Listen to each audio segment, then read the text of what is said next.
মুমিনের জীবনে তাকওয়ার গুরুত্ব এবং তাৎপর্য এ বিষয়ে আলোচনা শুনবো ইনশাআল্লাহ। আলোচনার শুরুতে একজন দর্শক আমাদের সাথে যুক্ত হয়েছেন। আসসালামু আলাইকুম প্রিয় দর্শক, নাম বলে প্রশ্ন করুন। টেলিভিশনের ভলিউম কমিয়ে প্রশ্ন করতে হবে। ওয়ালাইকুম আসসালাম, প্রশ্ন করুন। জি,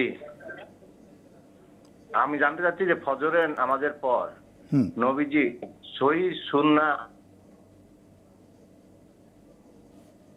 জি, ফজরের নামাজের পর নবী করিম সাল্লাল্লাহু আলাইহি ওয়াসাল্লাম সুন্নাহ অনুযায়ী কী ধরনের আমলগুলো করেছেন, সম্ভবত এই ধরনের প্রশ্ন তিনি করেছেন। আমরা কি প্রশ্নের উত্তরে যাব না আমরা আলোচনায় প্রবেশ করব? আমরা একটু আলোচনা করে দিই, যেহেতু অসম্পূর্ণ প্রশ্ন আসছে আমরা পরে যাই। জি, আলহামদুলিল্লাহ রাব্বিল আলামিন ওয়াসসালাতু ওয়াসসালামু আলা সাইয়্যিদিল মুরসালিন ওয়া আলা আলিহি ওয়া সাহবিহি আজমাইন।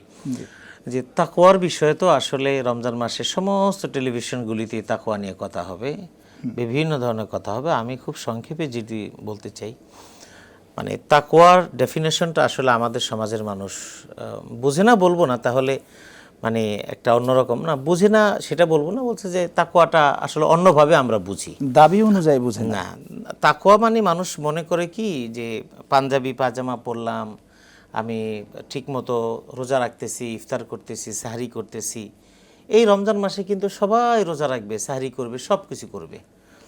তো তাকওয়া অর্জন করার মানেটা কি? মানেটা হলো যে এই রমজান মাসের প্র্যাকটিসিংয়ের পরে একটা মানুষের মধ্যে নৈতিক চরিত্রের আমূল পরিবর্তন চলে আসবে, এটা হলো তাকওয়া।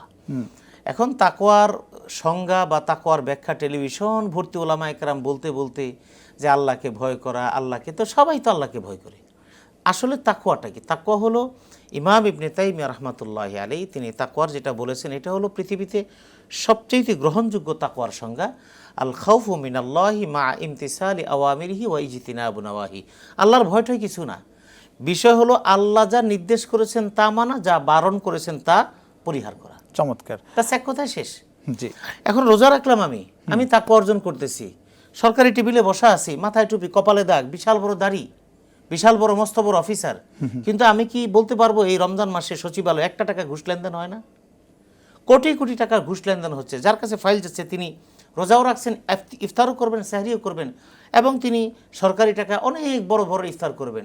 ইফতার পার্টি হবে, ইফতার পার্টির মধ্যে কোটি কোটি টাকা খরচ হবে, বড় বড় মন্ত্রী, মিনিস্টার, এমপি সবাই যাবে। তাকওয়াটা কি?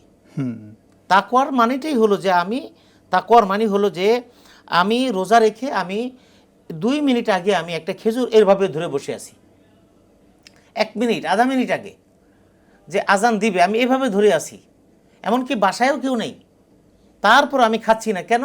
এটার নাম হলো তাকওয়া। যে আমাকে আল্লাহ দেখছেন, রব্বানা ইন্নাকা তা'লামু মা নুখফি ওয়া মা নু'লিন, আমি যা প্রকাশ করি তাও তুমি জানো, যা আমি প্রকাশ করি না তাও তুমি জানো।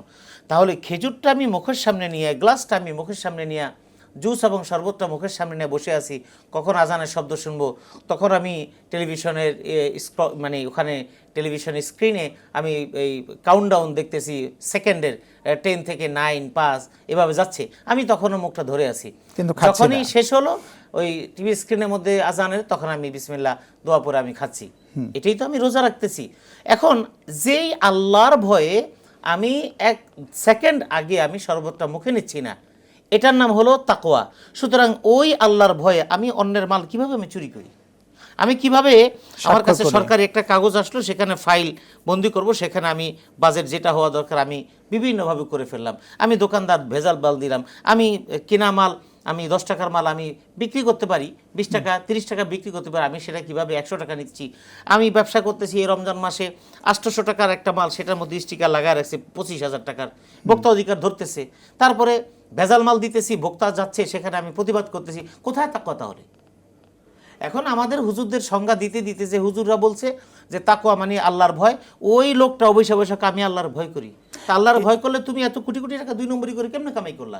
তাকওয়ার মানে হলো লাআল্লাকুম তাত্তাকুন, মানে হলো 1 মাস তুমি যেমনিভাবে আমাকে না দেখে অদৃশ্যভাবে, অদৃশ্য একটা সত্তাকে তুমি বিশ্বাস করে 1 সেকেন্ড আগে পানি পান করছো না, আল্লাহ দেখছেন, এই বিশ্বাস নিয়ে তুমি সারা জীবন সততা এবং নিষ্ঠার মধ্যে থাকার নাম হলো তাকওয়া। মাশাআল্লাহ, খুব চমৎকার আপনি বলেছেন। অর্থাৎ আপনি বলতে চাচ্ছেন প্রতিটি কথা কাজে রব্বে কারিমের প্রোগ্রাম অনুযায়ী চলাটাই হচ্ছে তাকওয়া।